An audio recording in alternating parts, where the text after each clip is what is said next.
This is Josiah Plays Tyranny. ScumSave just said Pillars of Tyranny in my chat, and I almost said that just now. I had to stop myself. I almost said Pillars of Tyranny. But anyway, that's that's what I'm playing. It's Tyranny. Let's talk to Graven Ash some more. The Archon of War lets out a long sigh as he surveys the maps and models splayed about his desk. He glances over his shoulder, making brief eye contact with you. Wow, having reading problems again. Furrows his brow and turns back to his contemplation. The first time you proclaimed an edict, you gave the enemy a suspicious amount of time to ready themselves. I chalk it up to excessive mercy for a backwards people, but when the edict is against your kin, that order you follow to the letter. Well, yeah. I did follow it to the letter, kind of. I wonder if he still would have said that if I'd arrested, for the 8 days and then did the edict and had 363 days remaining. I wonder if he still would have said you followed to the letter. Probably. I doubt they have reactivity built into the dialogue for you doing that. That would be amazing if they did, though. Bow to the Archon. May we speak a moment? I tire of all this endless prattle. I am the Archon of War, and the Overlord has decreed battle. He's rhyming. Prattle, battle. If you wish to help, go speak with my soldiers. Return when you have done something useful. The Archon of War pounds the haft of... Here we go, we're pounding shit into the ground. Everybody's got to pound shit into the ground. The haft of his maul against the ground. I know for a fact that if I had higher reputation with him right now, he would actually have a whole fucking conversation with me, where I could ask him, like, several different things. But because he doesn't like me, he won't talk to me right now.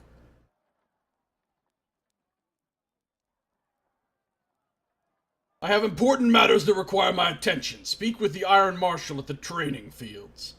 So maybe I'll get another chance to talk to him later. And I can make him like me a little bit more. If not, I don't care. I'm gonna go disfavored, hardcore disfavored on my second playthrough. So I'll definitely get to chat him up and everything then, but let's go.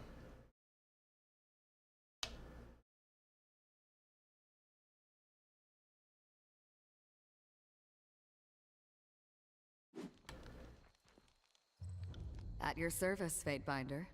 What do you need? What did you have in mind? Alright, I didn't think so. I just had to check real quick. Alright, let's go.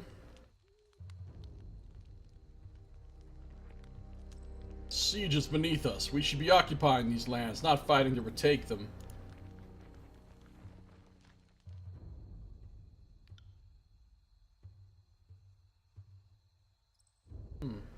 Nothing to talk to them about.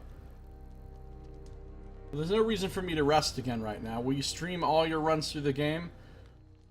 I'll probably stream at least 2.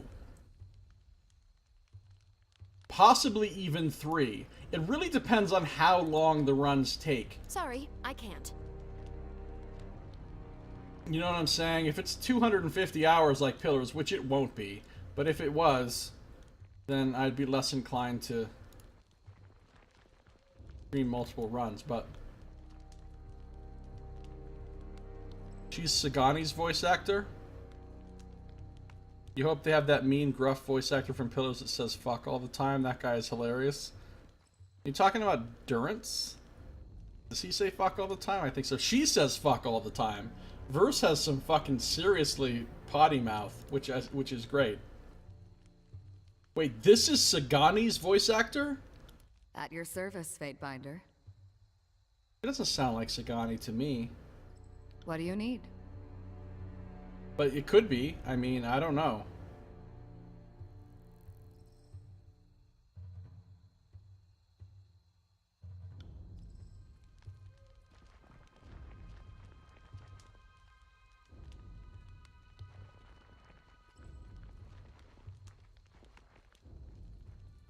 Oh, hey, there's somebody new to talk to here. I can't wait to get out of this camp.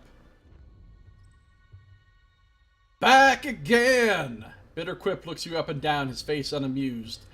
Have you so little to do besides standing around the disfavored camp? Actually, farewell. Bitterquip nods as you depart. Okay. So there's new people to talk to here. There's an Earthshaker and Sevius. Hold on. Pentabor. Let me see your wares.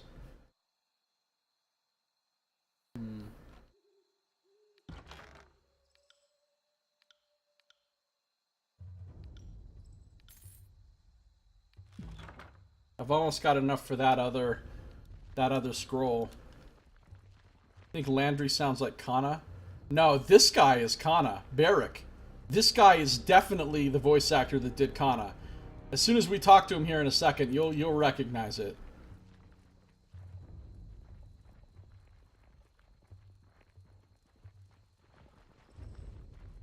What do you mean you haven't heard from Commander Ironcore? It's been a full span since we sent word to him. Last we heard, Master Radix said to keep an eye on the Northeastern Pass, that he'd be coming through there. For the mercy of Kairos! We don't have the soldiers to send hunting through the trees for our own damn Earthshakers. And the Earthshaker's going away. Where are you going, Earthshaker? Aren't you going to pound your staff against something first? I can't even talk to the Earthshaker.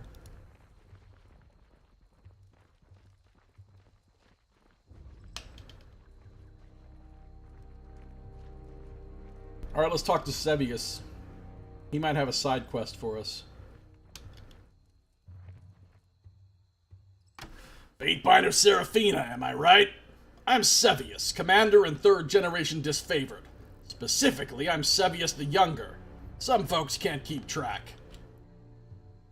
The rank says commander, but lately I'm just organizing patrols and trying to stay out of the way. You should talk to Iron Marshal if you've something official that needs discussing. What is it you need?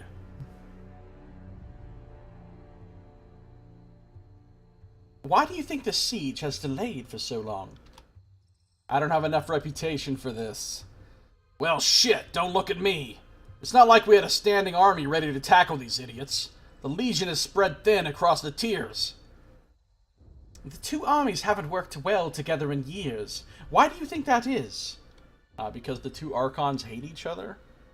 And the two armies have absolutely opposite worldviews, values, strategies, protocols, everything.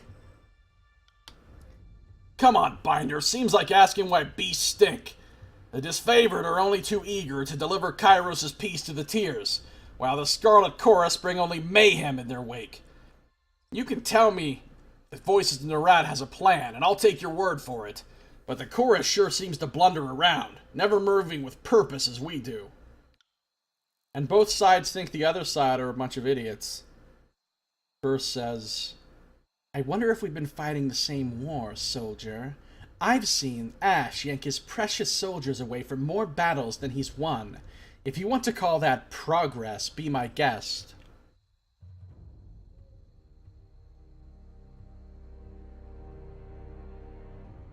Yes, but if you try to balance both, then you won't reach the highest ranks with either one, and then you'd probably be missing out on content too. I feel like you need to do one run where you are all in with Scarlet Chorus, and one run where you are all in with Disfavored, and another run where you go the neutral route. This is my route where I side with the Rebels, so I'm going to be neutral regarding the two things, but I'm more focused on the Scarlet Chorus.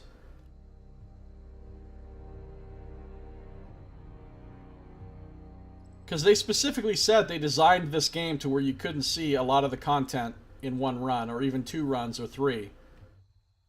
They designed it with lots of stuff that you have to go through multiple times to see the reactivity and see the, you know, they said there's quests and everything else that you can't get from run to run when you make different decisions or side with different factions or whatever.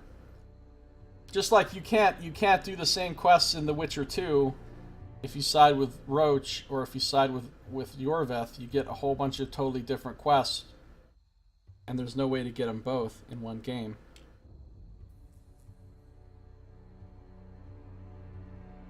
Oh, but as far as becoming buddies with all the companions, yeah, definitely I'm going to do that.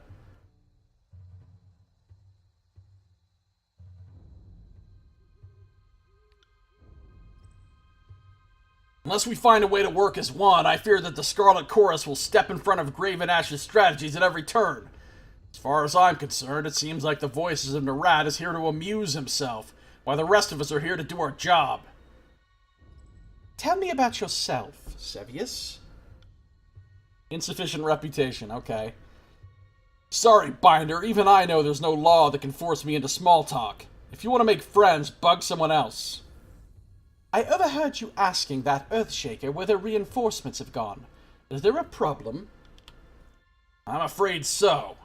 Radix, the head of the Earthshakers, was supposed to arrive with a group of his most competent spellslingers to help break this stalemate. I don't know what's holding up their arrival, and that worries me. If you were at all inclined to lend a hand, we could use some arcane support on our side. I could lend a hand. What's up, Anonymous? Welcome back.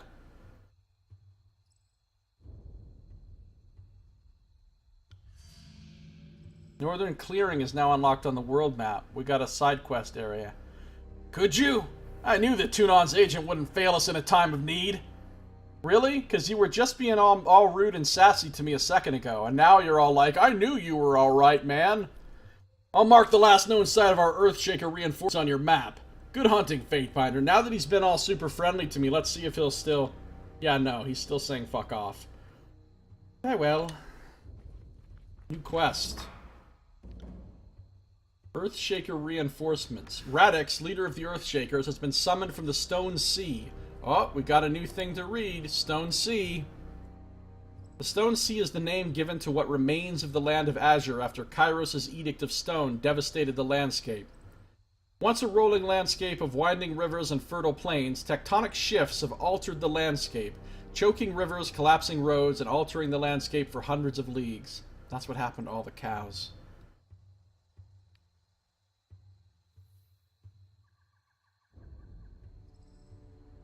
You've had a good night's sleep, yet missed nothing in the stream.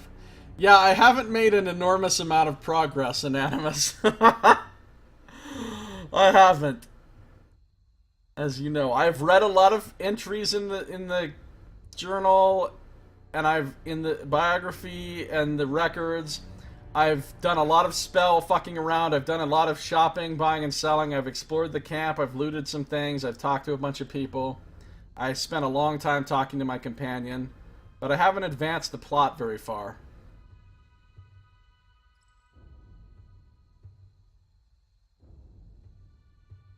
Yeah, I learned something interesting, Anonymous. I'll bet nobody else did this. You know how you get the... You proclaim the edict, right? And then you've got 8 days before the time of the edict runs out and everybody dies. Well, I thought... What happens if you rest past that date before proclaiming the edict? So I tried it. Nothing happened. Then I proclaimed the edict, and it gave me until that date the next year. So instead of an 8-day time limit, I had a 363-day time limit. So I broke the game. But then I reloaded my save and didn't do that, just in case. I didn't want it to actually fuck something up. But for science, I had to do that. You don't see any of these other streamers doing that shit. They don't do stuff for science. They don't build garbage can towers to get on the head of the statue. But I do. I do.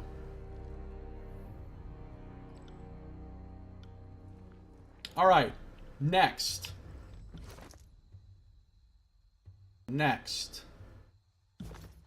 I need to... Now known as Stakeland. Oh no, not Stakeland. You're so mean to poor Nox. I need to talk to the Iron Marshal who's right here. There's Barrick. And I hate the fact that he has Kana's voice too, because I don't think it fits the character very well at all. I think Versus voice is fine. But I don't think Barrick's voice is good. Not that it's bad voice acting. It's just his voice, that Kana voice, just does not fit the idea that I have of who Barrick is supposed to be. But anyway, let's come over here and talk to the Iron Marshal.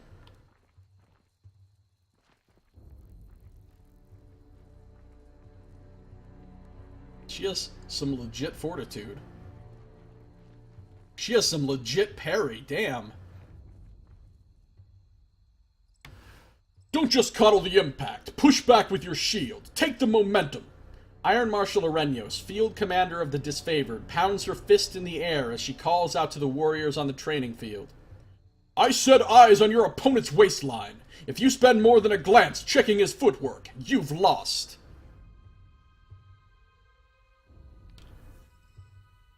Yeah, it mentions the set day of the month, but the edict does not mention what year.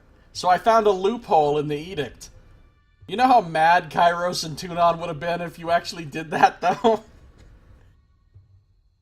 The disfavored officer turns to you, adjusting her pale golden surcoat, and for some reason taking it off and slamming it into the ground. Judging from her uniform, this is the Iron Marshal Arenos. Also, because I know that she's the Iron Marshal Arenos since she's already been introduced to me. First among equals in the Iron Guard, Graven Ash's inner circle of trusted followers. Charged with being the duties of leadership, logistics, and training, there is rarely a quiet day for the second in command of the Disfavored Legion, so she's kind of a big deal. She clears her throat. Need to stay on top of the troops, or their skills will rust. It's for their own good, even if they don't believe it.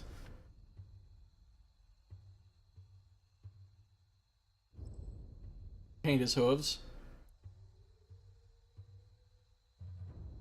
How are your warriors reacting to the edict? Kairos' ultimatum has the camp on edge, some with dread, but most are rife with anticipation. He points to the men sparring in the field. We have a lot of brothers and sisters to avenge, and the warriors are eager to take out some aggression. I, for one, choose to see the edict as a blessing, for it forces the generals to act, and we're long overdue. It was mentioned you're short on warriors and need help. What's the situation? I have brigades amassing along Placid, Echo Call, and Little Tooth crossings. The Vendrian Guard may be able to hold one bridge, but they cannot hold against a concerted three-prong attack. 3 prongs in one. I have no right to give you orders, but... Her words falter, a short cough breaking her flow. But we all die to Kairos' edict should we fail, so I'm not all about to let my pride blind me to the value of good help. The disfavored need my help. Trying to pour salt on my pride? We left Fort Resolution with 100 on 100, and there have been no reinforcements or reserves. Is 100 on 100 200, or is 100 on 100 like 10,000?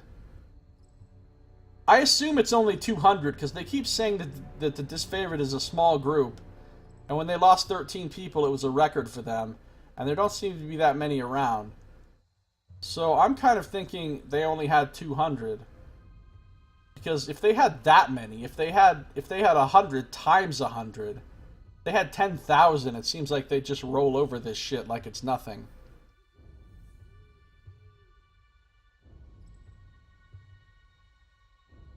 Gives +1 resolve. I say we should get more Impending Doom Edicts. Yeah, can I stack a whole bunch of Impending Doom Edicts to buff my stats to hell? There have been no reinforcements or reserves.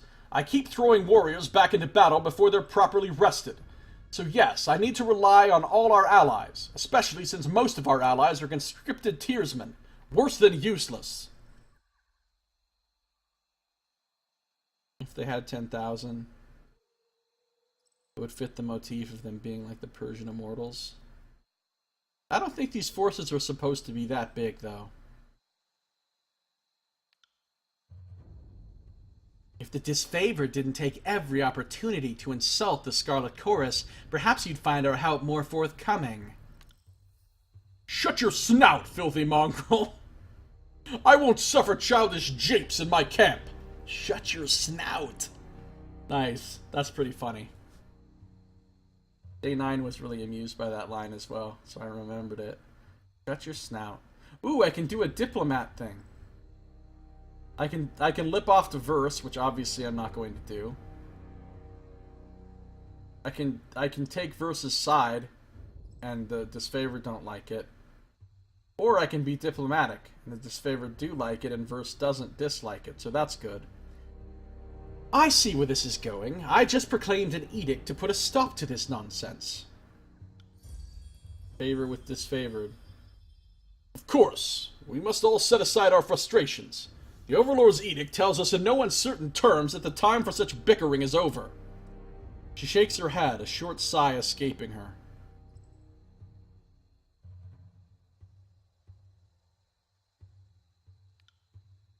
We have plenty of time to argue later. For the moment, our days are numbered. This is the second major attack on the river, correct? What happened last time? Defeat in detail. We carved a bloody path up to the river. But at that point, everyone who charged ahead was lost. Why did people charge ahead, then? I thought you guys fought in a phalanx. We had no chorus backup. It was just a few disfavored squads. I can't tell you exactly how they were defeated, but we lost the whole assault team. She shakes her head, letting out a long, pained sigh. We found bodies washing up in the river for days. It's not often the Tearsmen put up such a good fight. It certainly made us reevaluate the number we'll need to take this valley. Maybe 100 on 100 is Jarhead talk, like 5x5 being something in top condition or something. Yeah, I guess that's possible.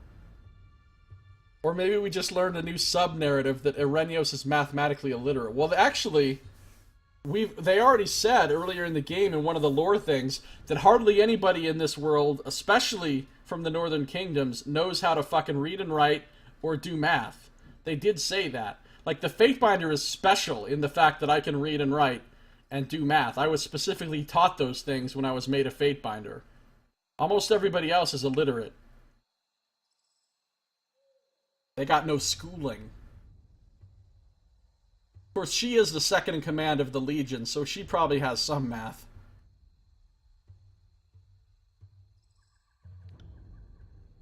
Really? Are you sure our scouts didn't give you all sorts of details about the enemy, and you just choose to disregard our warnings?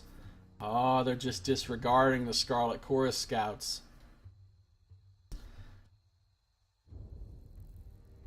Sure the disfavored would have heeded any such advice. Again, siding with the disfavored, but I'm not going to. Pass out blame. We can pass out blame after the war. Only the Oathbreakers matter now. Quite right. Getting our emotions into the mix won't hasten this campaign. The next quest is securing government funding for remedial schooling. Nice.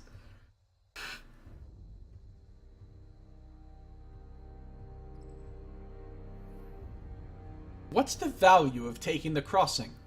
That seems like a kind of a dumb question. Obviously the value is being able to send all our troops across the river. We can't just march from here to the Citadel with the Vendrian Guard manning the riverbanks. Fording troops and supplies through even the narrowest points of the river makes us vulnerable to attack, especially since our armor wasn't built for swimming. She points north toward the mountain spire looming on the horizon. If we can take the river, we have a clear march to the Citadel, and Ascension Hall will be ours in no time. Ascension Hall is the name of the inner sanctum of the old Citadel built at the geographical center of Vendrian's Well. It was here that the Vendrian Guard signed the surrender of 429, the surrender that I brokered. Can he make a positive edict, like basic grammar for everyone in the region? Well, if this is truly a tyranny, I don't think they want people knowing how to read. I mean, that's one of the ways you keep people powerless and under control, is denying them education. The ignorant people are easier to control. What's my help worth to you? What's it worth? Irenios takes a half step back, placing her arms on her sides. You read the edict. If we don't take Ascension Hall, it's your sorry hide too. Do you need a bribe to care about your own survival? Oh, I'm gonna be tricksy here with my subterfuge. I'm gonna act like I'm turning to leave and not help. Sorry to waste your time. Clearly the Scarlet Chorus is in greater need of help. We are better prepared than the Scarlet Mob, that much is true. But the downside of being Kairos' most elite fighting force is that we only accept the best, which leaves us short-handed at times. She cocks her head to the side. I get it. Your duty was to proclaim an edict, not to anchor a shield wall. If you assist us, I can put in a good word with Archon Ash and the soldiers. Praise from the disfavored is not reward enough. I lack the iron. Fighting incurs all manner of expenses. Fighting incurs all manner of expenses. Subtle. Shrewd. Wow, 850 rings. I basically just doubled my money, almost.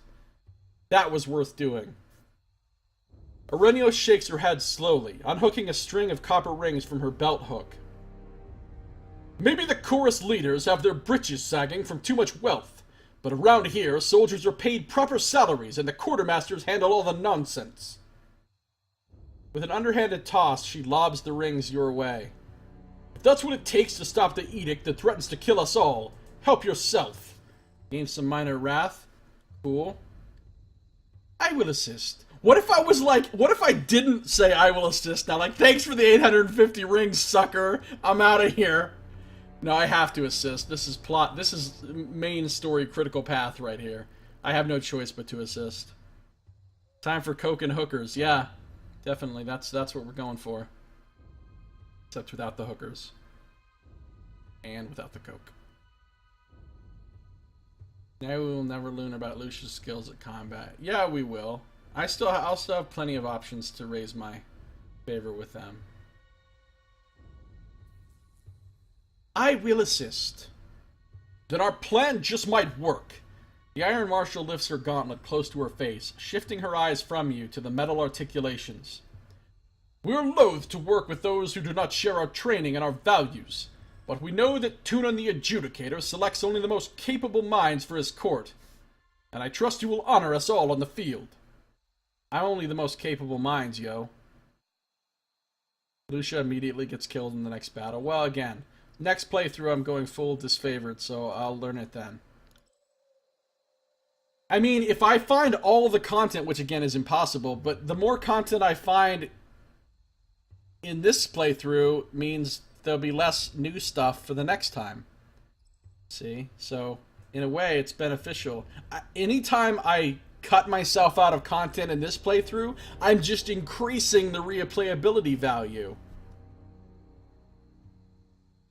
It's like banking content for later. Antio will be leading the charge at Echo Call Crossing. Assisting you will be Barrack of the Stone Shields. She points to a heavily armored soldier standing sentry at the edge of the training field. It's this guy over here. Before you ask, no, the Forge-bound weren't sloshed on Dappleseed when they fitted his armor. He survived the full force of the Edict of Storms, and this armor doesn't exactly come off. Tactically, it's quite brilliant, but otherwise it's something of a curse. Something of a curse?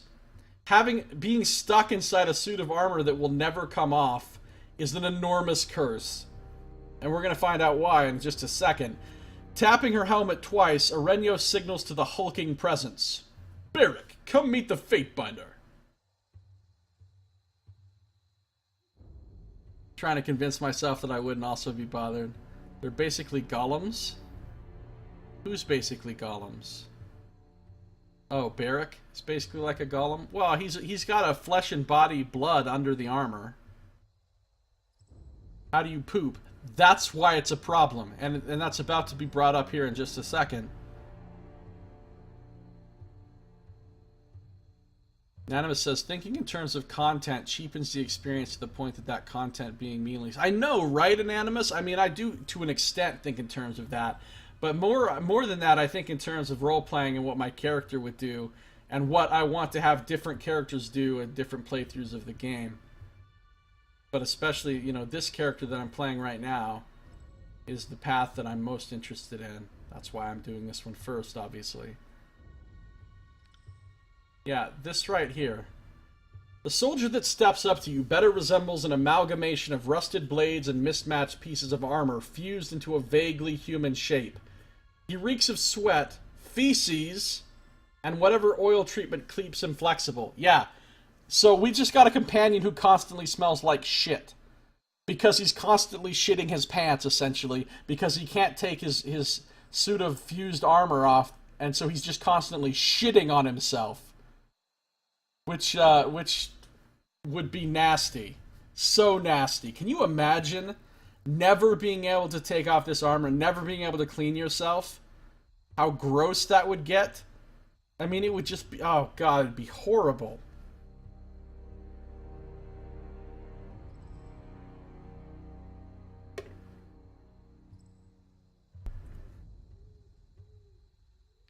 Fatebinder, the Iron Marshal has tasked me with keeping you alive, and I have no intention of disappointing her. That should be enough assurance for anyone. What's up, Kana? That's Kana right there. I mean, you can totally tell. It's definitely him.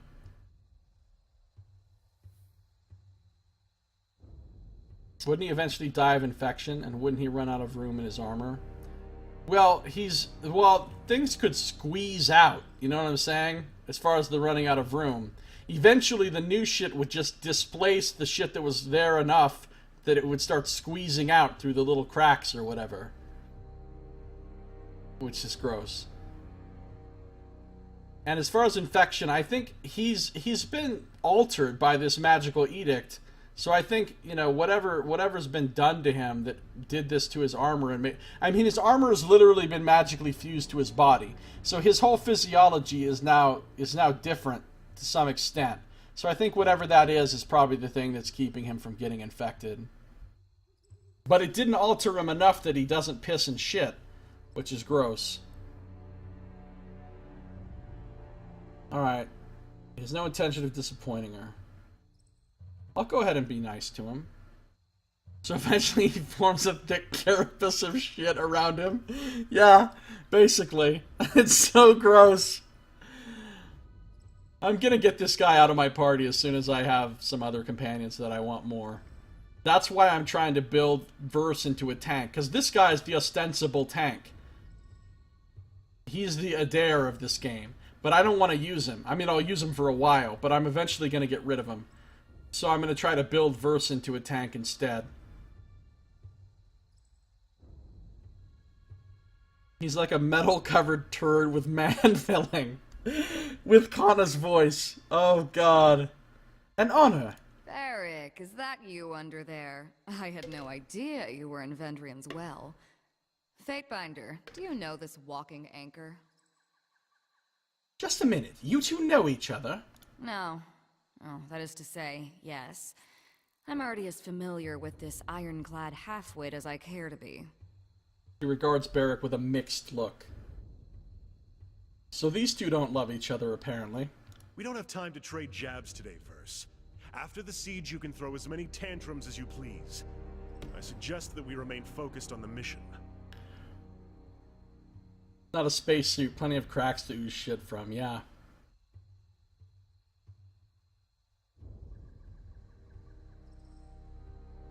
No offense to the mission, but seeing you looking like a garbage heap and reeking of a mass grave is more amusing by far.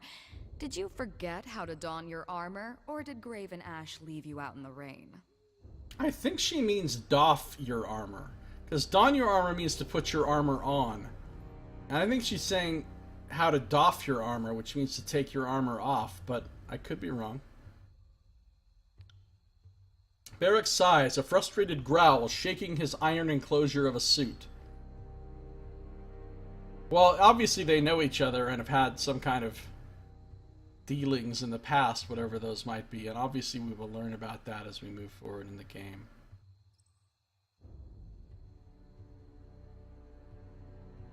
Oh, it could be squeezed through if you pushed hard enough.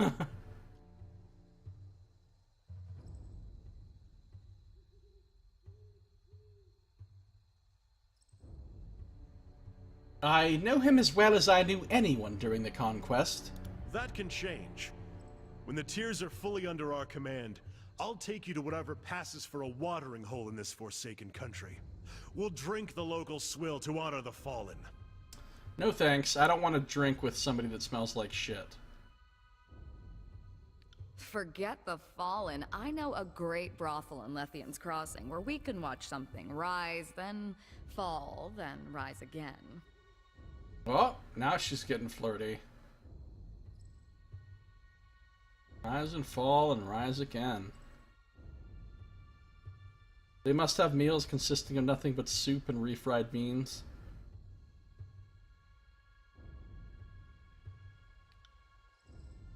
The Fatebinder will be joining us for the push across the river. I figured an extra hand might help. And more importantly, if my worries come true and the chorus tries to impede the mission, we will have an observer from the court on our side. It's just my luck that I'm assigned to one of Tunon's legal clerks. I'm sure you think the rules don't apply to you, but I'm counting on you working with me and my squad to stop these Oathbreakers. Legal clerks? I've read 2 edicts, motherfucker. Yeah, don't worry, I got this covered, Barrick. I ask that Barrick accompany you there to arbitrate the cooperation between his company and the Scarlet Chorus. Echo Call Crossing now unlocked on the world map. Barrick, you've been without a cohort since the last Battle of Stalwart. It's time we gave you a task more worthy than hauling wagons and leading training drills. She plants her hands on her hips and speaks in clipped official terms. Ash has assigned you to the Fatebinder's service. You're to assume this task is ongoing until we find a more permanent spot for you, which could very well mean the swiftly approaching end of this war, or when the Fatebinder dismisses you. Is that understood? So now I've got 2 minions. He can save his soldiers from starvation. Why hasn't he developed a way to radiate magical calories with his army-wide aura? I don't know, man. I don't know. Barrick regards the Iron Marshal in oppressive silence. Listen, shit stink. Don't get all bajiggity. That's an order, Barrick. She shakes her head and sighs, returning her focus to you.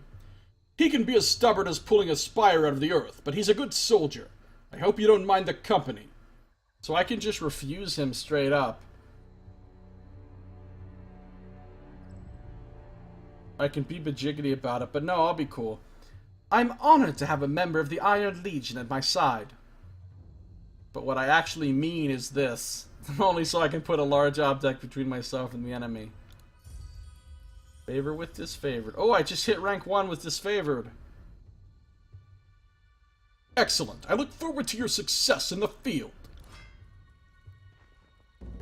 Quest updated.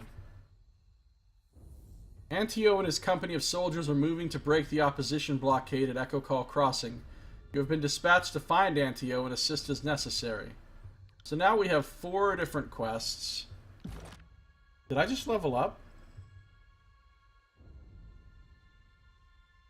No. I have a point for Barrick to spend. Oh, I see. Barrick just leveled up.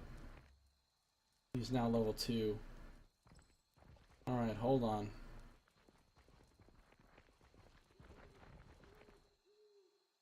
The edict draws near. Preparations are almost complete, but we aren't moving fast enough.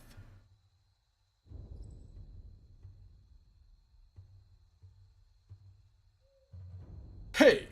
She looks past you, yelling at a soldier far afield. I said round up those javelins, not a suggestion! She folds her arms, looking at you expectantly. What is your role in the Disfavored? I am commander of the Iron Guard, swordmaster of the Disfavored, and captain of the 3rd Boreal Company. The Iron Guard is the Disfavored High Command, an inner circle of commanders handpicked by Graven Ash for lifelong service, tactical brilliance, or true dedication to the craft of personal combat. The Iron Guard acts as Graven Ash's chief advisors when the Archon is present, and when he is absent they speak with his direct authority. Even the youngest Iron Guard has years of training and the finest iron the forge-bound mage-smiths can create, making these elite commanders nearly unrivaled on the field of battle. These senior leaders are expected to lead from the front of the phalanx. It's said that the Iron Guard fear only one thing: dying in their beds instead of in battle. And carnies.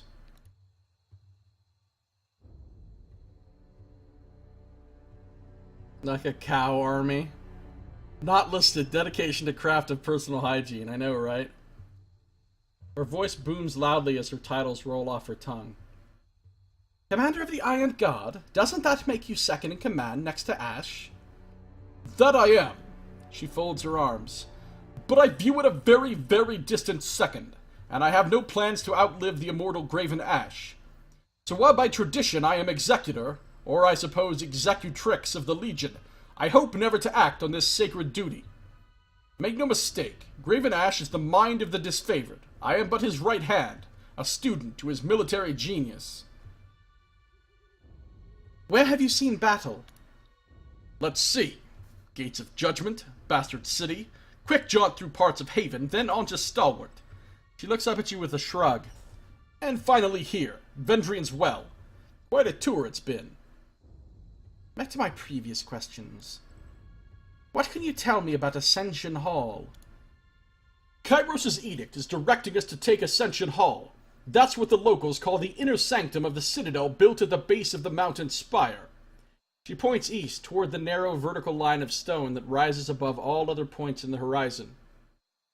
It's also the base camp for the Vendrian Guard, so taking Ascension Hall has always been one of our objectives in putting down this insurrection.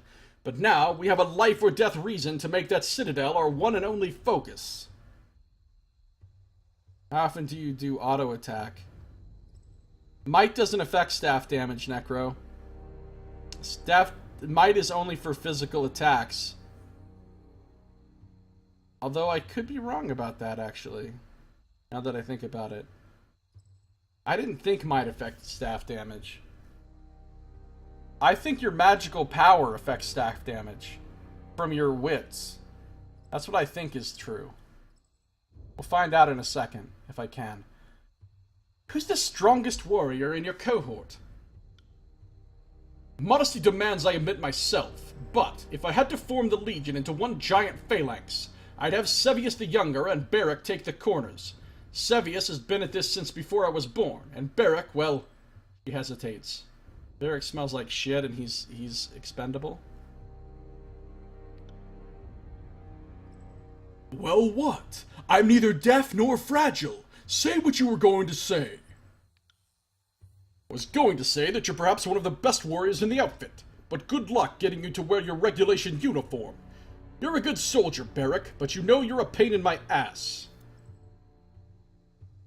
I'm honored to be assigned one of your finest. I can be a kiss ass, or I can be a dick. I'll be a kiss ass. I am honored to be assigned one of your finest. The honor is mine. When this campaign is over, I hope you'll accompany me in hanging more Vendrian savages along the road. Think of the stories we'll have to trade. So he's an asshole too. No, I don't want to hang savages. What's wrong with you? Farewell. Alright. So, if someone uses... Let's take a look at something here. If I look at my staff... Damage. It does say penalty for might. You're right. I don't think I'm going to be auto-attacking so much, though. Not enough that it matters to get that tiny penalty for might. I mean, this character, I'm building her as a healer, as a support character, long term, so I don't really care about her damage output anyway.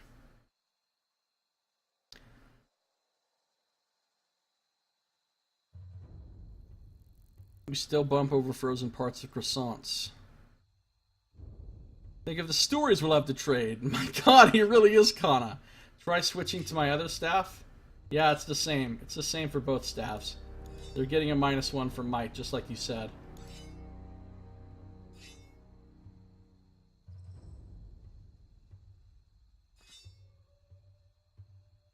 I don't understand why my accuracy is what it is, though.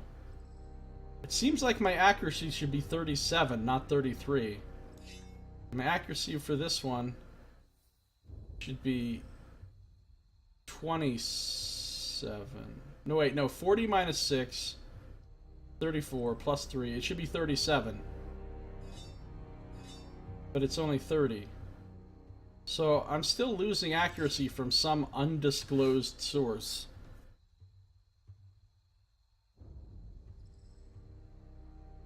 To crit precision is nice, though. Alright, Barrick. What do I want to do with Barrick's stats?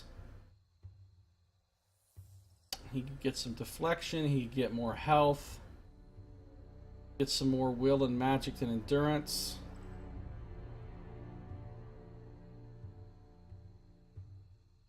This will affect parry. This is his damage.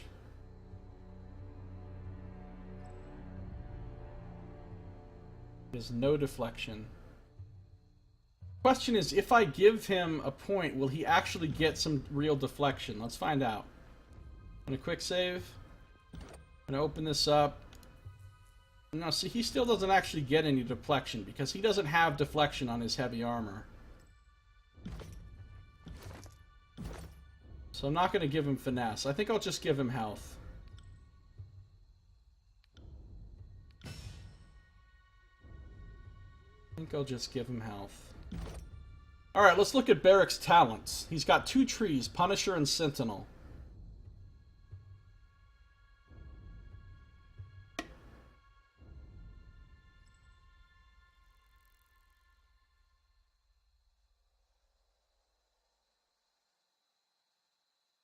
Well, for this character, though, she's going to be a healer. She's not really going to be using attack spells hardly at all once I get the Sigil of Life. So then the accuracy doesn't matter so much. Because I'm planning not to use Lantry long term either. I'm going to get rid of him as soon as I can. So she's going to be my healer. Alright, Striking Iron. He's already got this. He doesn't have this. Clash of Iron, issue a mocking invitation, challenging enemy. This is the tanking tree. So this is a taunt. An AoE taunt on a 30-second cooldown. That's pretty nice. Forced to attack the taunter. Large boost of movement speed for a short time. That's pretty cool. That's actually really cool. He can get ahead of everybody else and get into the combat quick. Lightning damage is done versus endurance rather than magic, like really? That is interesting. Retribution. After using Clash of Iron, he'll attack twice with his normal strikes for a short time. For 20 seconds, that's pretty sweet. Engage an additional enemy, that's good for tanking. Fight defensively, gaining a bonus to armor. Reduce damage for him and nearby allies. Bolsters the strength of nearby allies. Further increases number of engaged targets. 40% extra shield effectiveness. That's hot. Even more damage reduction. Once per combat, when Barrick's health reaches a critical level, he will be healed instantly. That's fucking rad. Bond with an ally, sharing the damage that they receive. While the bond lasts, both Barrick and his bondmate gain might and vitality. Taking 50% shared damage from target for 60 seconds. Bond of Honor. Leap to the aid of an ally, taunting enemies nearby. That's nice. He's got some great tanking abilities. Minus 15% all damage. Significant armor bonus when his health gets low. Damage absorbing shield with Bond of Honor. Stance that is equal parts offensive and defense, gaining an armor bonus and dealing pierce damage to enemy attackers. Wow. Heal all nearby allies and gain a damage absorption shield proportional to the health recovered. That is pretty fucking good. And then he's got all his DPS ones, which I don't think I'd be using. All party members gain bonus experience for those skills. That's pretty cool. Increase some damage. Increase some damage even more. Powerful multi-hit attack that dazes, stuns, and sunders. Holy shit, that's cool. Breaking the wall. Bonus damage for each enemy engaged. Dude, he could be a damage-dealing beast if you spec him this way. For combat, bonus to might and resolve. chance for engagement attacks. 50%. Plus 30% to all damage. 70% a chance to attack a foe automatically when engaged. That's pretty sweet. Delays his unconsciousness once per encounter. That's nice. Bonus to defenses. Deal damage to all enemies nearby. Damage increases for each enemy engaging Barrack. 50% bonus damage per enemy engaged. That's pretty sweet. But we're going to spec him Sentinel.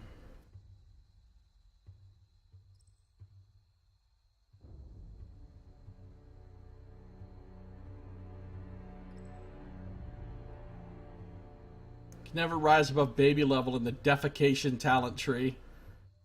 Is he the only tank minion? Yeah, he's the only one that's... Well, there's kills in shadow. The beast woman.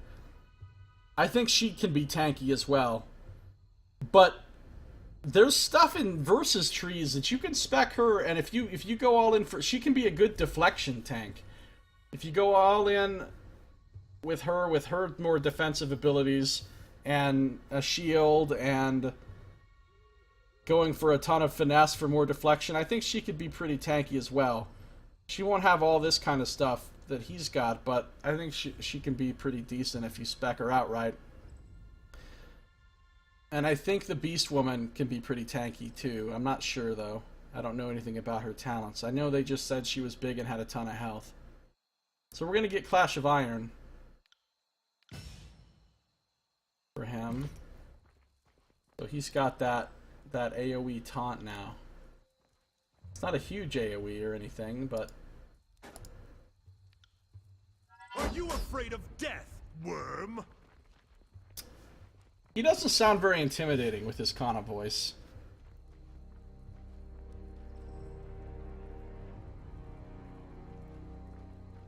Get more engagements and then the damage per engagements, and you can do crazy damage. Yeah, I could see that for sure.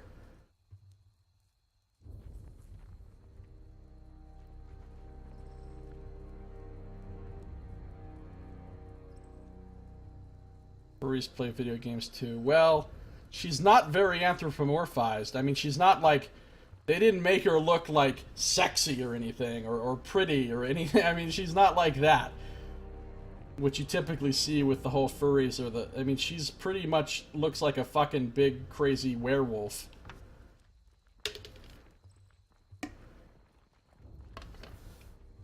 She looks like a cross between a werewolf and a gorilla. Fucking furries, though, seriously. Alright, we're not going to have the talk with Barrack yet. We're going to wait until we travel again. So, let's look at Barrack's gear. He's got his own armor set, which cannot be removed from him. I know it can be upgraded later in the game, though, because you can upgrade any pieces of gear, including his. They showed it in one of the streams. So, he's got a fused iron helmet. Barrack's helm is a tragic interpretation of disfavored gear mixed with elements of stalwart bronze. It hides his face, allowing only a suggestion of visible detail behind the obscurity. An accumulation of rust has gathered just under the eye slits. Can be improved. Fused iron armor. Barrack's iron shell is a disorderly fusion of rusted scrap from at least 100 warped breastplates and twice as many swords. That this heap of lethal garbage fused around Barrack's torso in a rough approximation of armor, without destroying him in the process, is either a remarkable coincidence or an arcane achievement beyond the comprehension of any smithy. Aside from the omnipresent stench of oil and rust, and shit, the reek of a long, unwashed body and pools of stagnant bodily fluids oppress the air around Barrack. That's nasty. That is straight up nasty. He's been crying. Nice flavor touch. Oh, the rust under the eye slits? I see what you're... I see what you mean. He does look badass, yeah. You ignore the fact that he smells like shit. Fused iron gauntlets. Barrack's gauntlets are fused around his hands like vicious talons. They branch up his arms in a continuous line of interconnected iron that join up with the rest of his armor, forming a single coherent piece. His fingers are fully articulated, and he flexes them often, perhaps to remind himself that they are present. Be improved. Look at his unarmed damage. Holy shit. He would do way more damage with his fist than with a sword. Hold on. He's got 29, 4.8, 8 to 11. Oh, he can't use a shield with unarmed. 8. Can I put the shield? Oh, you have to have a sword in your hand to use a shield. That's dumb. He should be able to punch and shield if he wants to.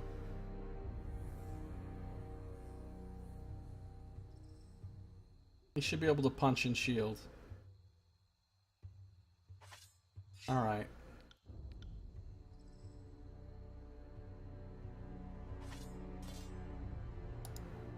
Gutseeker is better than his disfavored iron sword. So he'll use that. He'll use Versus Sword. And now let's talk about this shield compared to first shield. It's a whole lot more dodge. Alright, I think she's gonna go with this shield, actually. For all the dodge.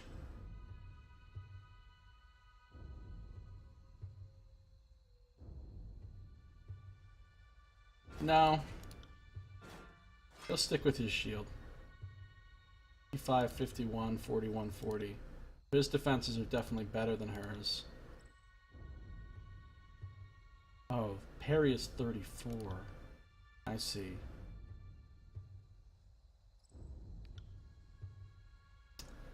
No, they're gonna switch.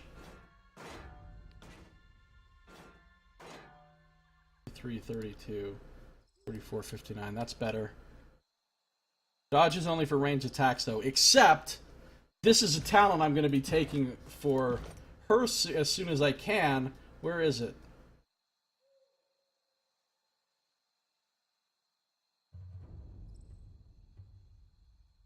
Where is it?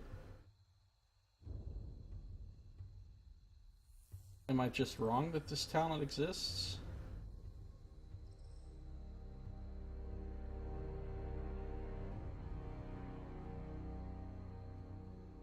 Thought for sure I saw this talent.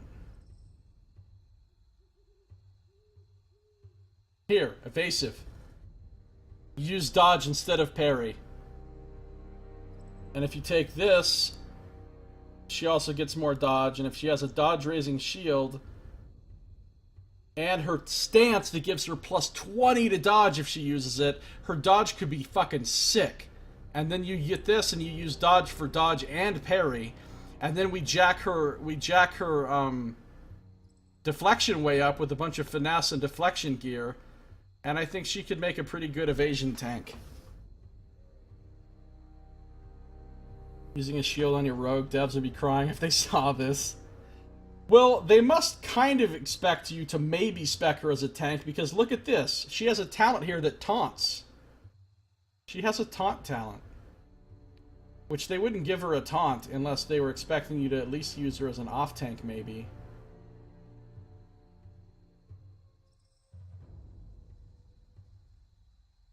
Bonus to dodge. Has to use a bow for that. Has to use a bow for that. Has to use a bow for that. Well, that's unfortunate. She'll have to take a stupid talent to get this.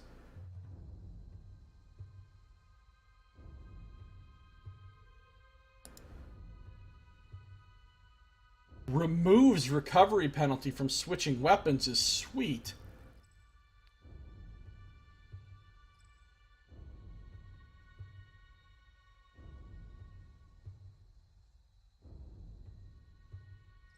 How does he lie down with all those spikes? That's a good question.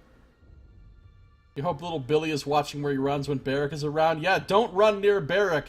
You'll put an eye out. He wouldn't be able to live very long in that condition. Between the restrained mobility and being immersed in his own waste, he will die. Yeah. Maybe he will die from it. Or maybe the magic that altered him and put the armor around him like that also changed his physiology so that he doesn't have to worry about getting sick. I don't know. Dodge works as parry if you're unarmed. Maybe run her as a monk so she ranks up in dodge. But then you lose the benefit of having a huge dodge bonus from shield. And some of the shields have an enormous amount of dodge on them. But yeah, unarmed is an interesting idea, actually. It is an interesting idea. Except she has to be dual wielding to use probably a lot of these attacks and stuff. Yeah. I don't think she's intended to be used as a monk because everything she's got here is for dual wield, not for unarmed. Of course, that's going to suck if she's just using a single weapon. Trying to spec her as a tank is probably a little bit dumb. I don't know, though. Yeah, because she won't be able to use this with her... Well, hold on. Let's see something. Is it like grayed out? It is grayed out. You're not wearing the right equipment to use this ability. Well, shit.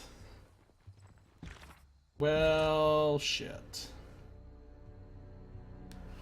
Alright, well, we'll continue messing with all this stuff in our next episode. If you're watching the stream, I am not stopping. I'm going to keep on playing for many more hours to come. About 13 of them, in fact. About 13 more hours. But, if you're watching YouTube, that's going to do it for this episode. So thanks for watching. This has been Josiah Plays Tyranny.